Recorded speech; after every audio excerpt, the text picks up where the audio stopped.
Le Club Imo Radio J vous est présenté avec le concours de 123loger.com, votre partenaire pour louer un logement. 123loger.com, l'immobilier dans le bon sens. 123loger.com. Radio J. Le Club Imo Radio J, Marc Ezrati. Bonjour à tous et bienvenue dans le Club Imo sur Radio J, votre émission quotidienne qui analyse et décrypte l'actualité immobilière. Aujourd'hui, nous allons nous pencher sur un quartier emblématique mais en difficulté, La Défense, symbole de la finance et de l'urbanisme moderne. La Défense est aujourd'hui critiquée pour sa vétusté, mais également ses immeubles de bureaux vides et une qualité de vie jugée décevante. Comment ce quartier stratégique a-t-il pu se retrouver dans une telle situation et surtout quelles solutions concrètes peuvent être engagées pour lui redonner ses lettres de noblesse? Pour en parler, j'ai le plaisir d'accueillir ce matin Éléonore Slama. Elle est adjointe au maire du 12e arrondissement de Paris, maire de Bel-Air Nord et également auteur du livre « En finir avec le gâchis des mètres carrés ». Bonjour Marc. Bonjour. Et Norbert Fanchon, qui est président du directoire du groupe Gambetta. Bonjour Norbert. Bonjour Marc. Et ravi de vous retrouver dans l'émission. Nous allons explorer quelques grands axes, les causes du déclin de la Défense, les projets éventuellement de modernisation en cours et les solutions concrètes pour redonner vie à ce quartier emblématique. Alors pour commencer, quels sont selon vous, on poserait la question à l'un comme l'autre, les principaux facteurs qui expliquent les critiques sur l'état actuel de la Défense, Norbert? Merci Marc. Alors selon moi, il faut peut-être relativiser les choses. C'est que en fait, la Défense, c'est aujourd'hui 15% de vacances. C'est beaucoup plus qu'avant le Covid, c'est vrai. Mais c'est beaucoup moins qu'aux États-Unis. New York, c'est 25%. Les États-Unis en général, c'est 20%. Donc il y a de la vacance à la Défense, mais pas tant que ça. Et pourquoi pas tant que ça? Parce que on a fait, les investisseurs, les gestionnaires ont fait beaucoup d'efforts sur les loyers, ont fait des efforts sur les conditions de location. Ils ont accepté de diviser les plateaux. Ils ont fait beaucoup d'efforts aussi sur les prises à bail. Et donc en fait aujourd'hui, on a, si on compare entre Paris Centre et la Défense, on a un écart de 3. C'est 3 fois plus cher d'avoir des bureaux dans Paris qu'à la Défense. Donc la Défense a retrouvé son attractivité. Après Covid, on pouvait douter du modèle, de la pérennité de la Défense, mais aujourd'hui, c'est un peu moins vrai. Par contre, le vrai souci, c'est tous les bureaux qui sont dans la deuxième couronne ou à Rueil 2000. Là, on a des vrais sujets. Donc la Défense, je crois qu'on a un peu passé le pire et on verra après, il y a des solutions pour aller vers le mieux. Éléonore, selon vous? Oui, alors en effet, on est à peu près à 15% de taux de vacances aujourd'hui à la Défense, 19% quand même si on ajoute les surfaces non commercialisées. Mais le sujet, à Paris, vous l'avez évoqué, Paris, on est à 4% de vacances aujourd'hui en intramuros. Donc quand même, il y a une vraie différence, même si les prix sont plus chers à Paris, il n'y a qu'une vacance de 4%. Pour autant, aujourd'hui, si on ne fait rien à la Défense, dans 10 ans, c'est 40% de vacances qu'on va avoir.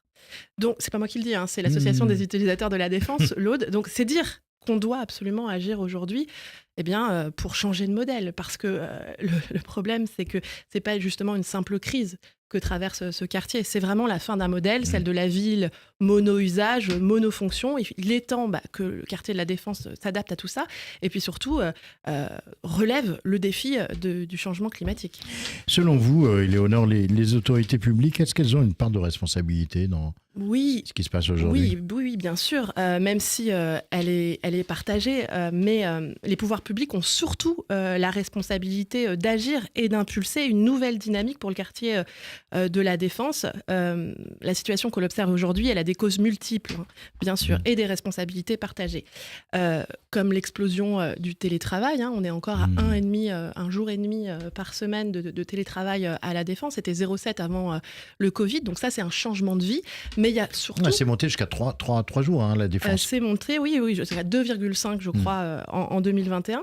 Mais il y a surtout l'obsolescence du parc de bureaux. Aujourd'hui, un quart du parc du bureau de la Défense, c'est-à-dire 1 million de mètres carrés tout de même, qui sont aujourd'hui obsolètes. Or, ces tours-là, il faut pouvoir les réhabiliter, les redévelopper pour pouvoir les louer à nouveau. Mais encore faut-il avoir les moyens de le faire.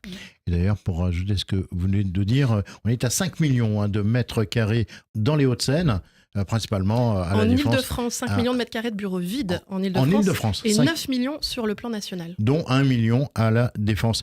Norbert, la vacance des bureaux et les loyers élevés, est-ce que c'est des facteurs qui ont aggravé le déclin de la Défense ? Très clairement, mais c'est ce que vient de dire Eleonore, il y a un changement de mode de vie, il y a un changement qu'on avait tous en tête, mais le Covid a accéléré les choses.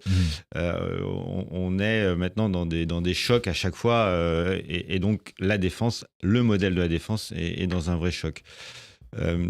Mais le choc de bureau, en fait, on le connaît à chaque crise immobilière. La dernière crise, c'est 91-96.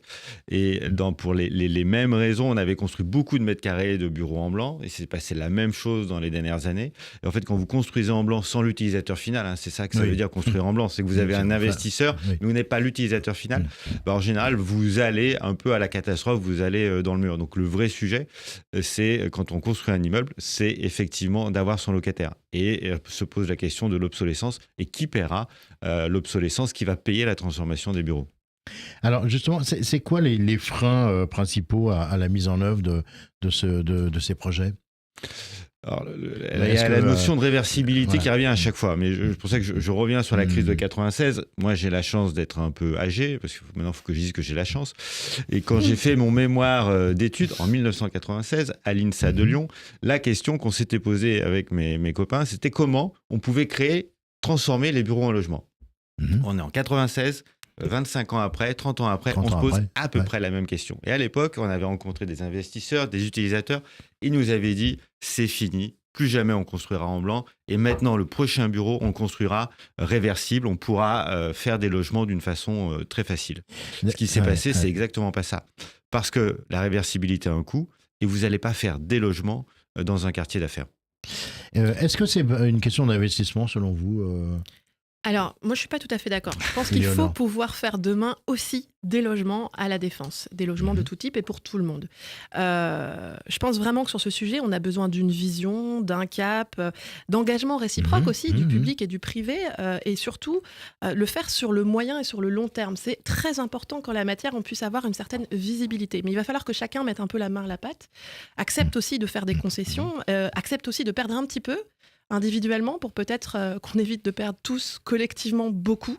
Donc c'est vraiment très urgent de mettre tout le monde au travail sur ce sujet, parce qu'encore une fois, si on ne fait rien, dans 10 ans, c'est 40% de vacances qui va arriver à la Défense. Et donc il faut en effet essayer d'agir plus vite, donc pourquoi pas d'ailleurs pour inciter, taxer les bureaux vacants. Mais il y a quand même un certain nombre de leviers aujourd'hui qui doivent être activés pour aller plus vite, plus loin, plus fort, et en particulier les leviers réglementaires. Il faut assouplir un certain nombre de règles qui aujourd'hui obèrent notre capacité d'agir, très clairement, et faciliter la conversion, la reconversion. Quelle politique justement, quelle politique publique pour... Alors, il y a plein de choses qui sont possibles, mais assouplir des règles d'urbanisme, les changements de destination, avoir justement des permis à plusieurs destinations. On a commencé à le faire dans le cadre des Jeux Olympiques, mais ça peut être aussi des choses sur la sécurité incendie, etc.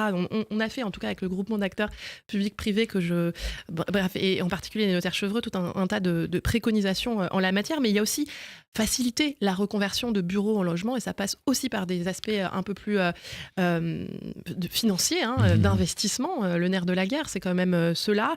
Et puis des leviers fiscaux avec des exonérations de taxes demain, pourquoi pas, lorsqu'on reconvertit et qu'on investit massivement pour cela. Norbert Fanchon, la réversibilité dont vous nous avez parlé, la transformation des bureaux en logement, c'est possible à la Défense. J'ai pas l'impression, je crois que c'était un peu compliqué sur la Défense. Quand Eleonore dit faut mettre la main à la pâte, il faut mettre la main au portefeuille en fait. C'est qui paye. Et en fait, quand vous réhabilitez une tour, ça coûte aussi cher de la construire. Donc vous avez un investisseur qui a acheté. Oui, mais le coût carbone pour notre société, il est quand même bien moindre. Mais voilà, vous avez quelqu'un qui a construit, quelqu'un qui a investi. Et en fait, vous lui dites pour la réhabiliter que son investissement il vaut quasiment zéro. Donc le sujet est là. Aujourd'hui est là. Aujourd'hui, de fait, le prix des tours obsolètes a quand même vraiment chuté. C'est clair.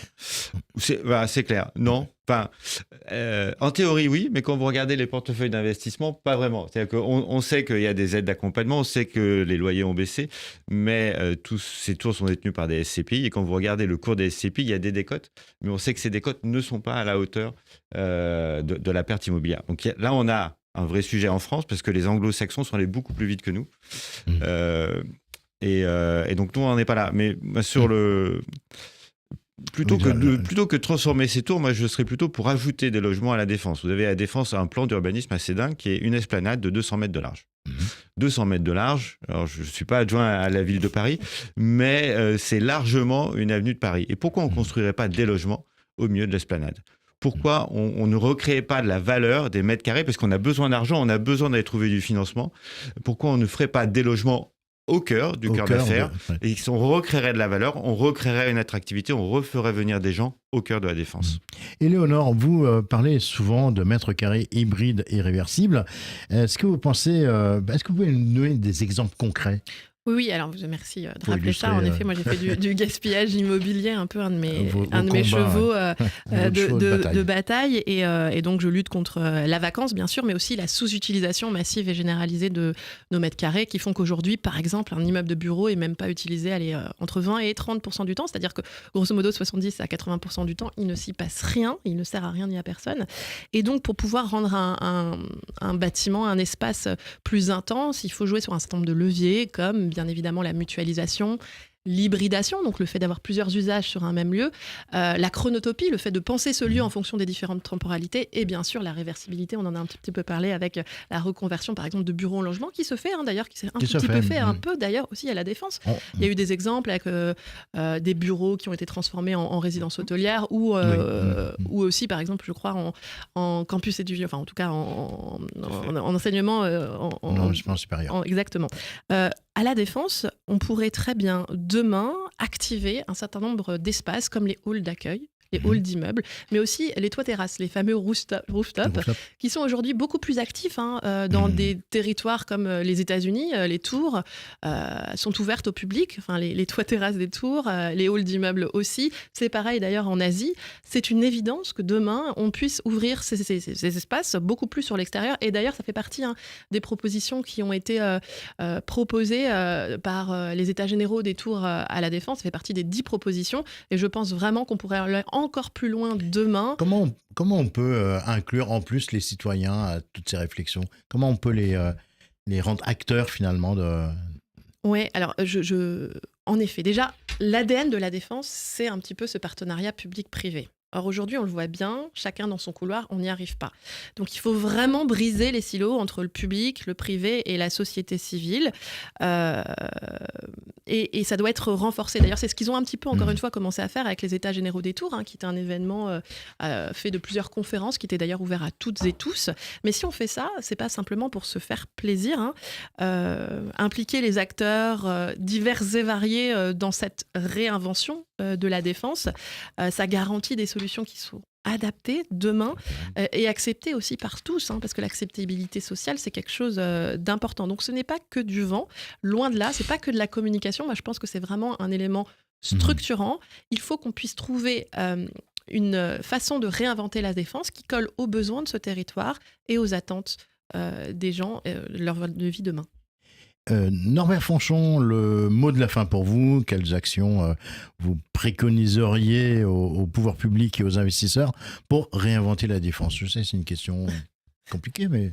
Je retiendrai deux éléments. Le premier évoqué par Éléonore, c'est les normes. Et pour avoir des tours multi-usages, de l'habitation, du commerce, des bureaux, et que ça soit vraiment réversible, il y a une norme qui est très simple, c'est qu'en fait, à chaque usage, vous avez une cage d'escalier, vous avez un ascenseur. Donc, ce qui multiplie ce qui multiplie la verticalité, ce qui fait perdre des mètres carrés, donc ce qui fait perdre de l'investissement. Donc, première chose, revoir les normes, simplifier. Et avec ça, il y a le permis multi-usage qui va avec. Et la deuxième chose, moi, je reverrai l'aménagement, l'urbanisme de la Défense pour remettre, ce que je disais tout à l'heure, des logements au cœur, recréer de la constructibilité, recréer des mètres carrés, recréer de la valeur à cette esplanade qui permettra de récupérer des financements parce que ce coût de décarbonation, ce coût de transformation, il faudra que quelqu'un le paye. J'ai peur que ça soit ni les investisseurs qui, pour le moment, ont plutôt tendance à rendre les clés et pas aller plus loin, ni l'État. Je pense qu'on va demander beaucoup de choses à l'État dans les mois et années à venir. Donc, je suis pas sûr que la défense soit sa priorité. Donc, de la valeur par des mètres carrés et du logement. Merci beaucoup à tous les deux pour ce débat riche et passionnant. Voilà, écoutez, tout de suite, on va découvrir l'info du jour. Pardonnez-moi. L'info du jour vous est présentée avec le concours de miamiimo.com et l'équipe du Fruit Group, votre expert depuis plus de 15 ans pour l'achat-vente résidentielle à Miami. Miami Imo sur miamiimo.com. Propriétaires, attention, une nouvelle obligation entre en vigueur cette année, le débroussaillage des terrains. Désormais, les annonces de vente ou de location doivent mentionner les risques d'incendie et la nécessité de délaguer les arbres et de nettoyer les résidus végétaux pour limiter la propagation des feux. Cette obligation concerne les zones exposées aux incendies en milieu urbain ou rural. Si vous ne respectez pas cette règle, vous risquez jusqu'à 15 000 € d'amende et 1 an de prison en cas de sinistre aggravé. Alors conseil, pensez à débroussailler cet hiver.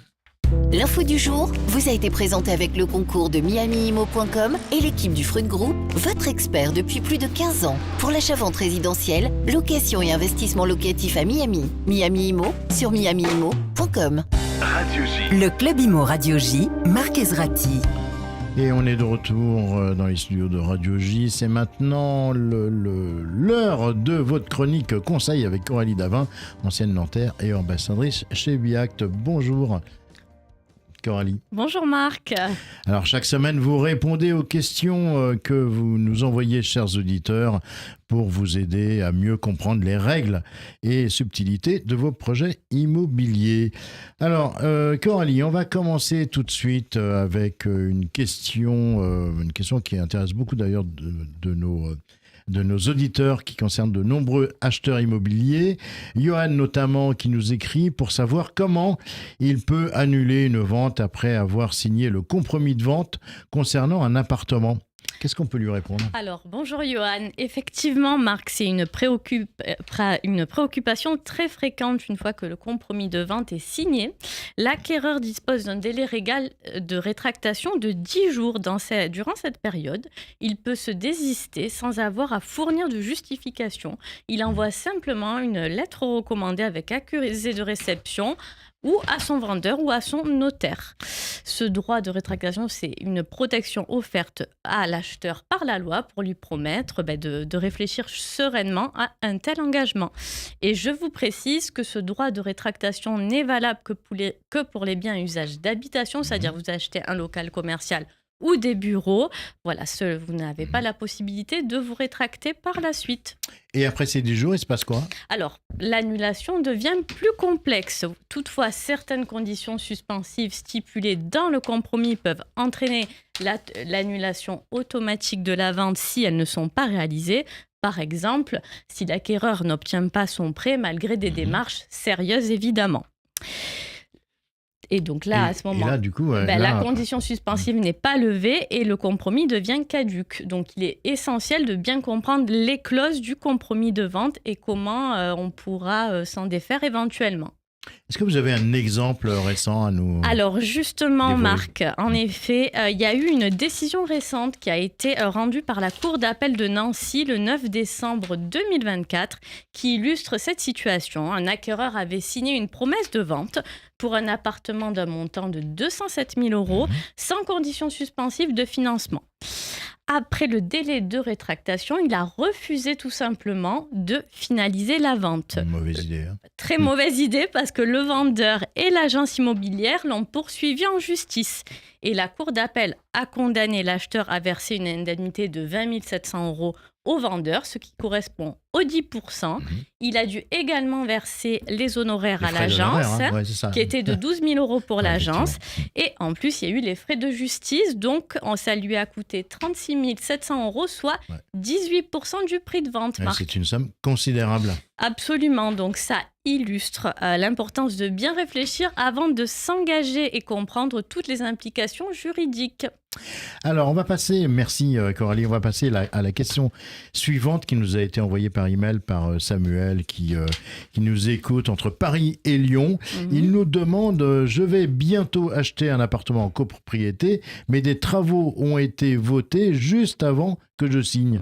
Est-ce que je vais devoir payer ? Merci Samuel pour cette excellente question qui revient souvent quand on parle d'achat en copropriété en effet. Alors voilà ce qu'il faut bien comprendre.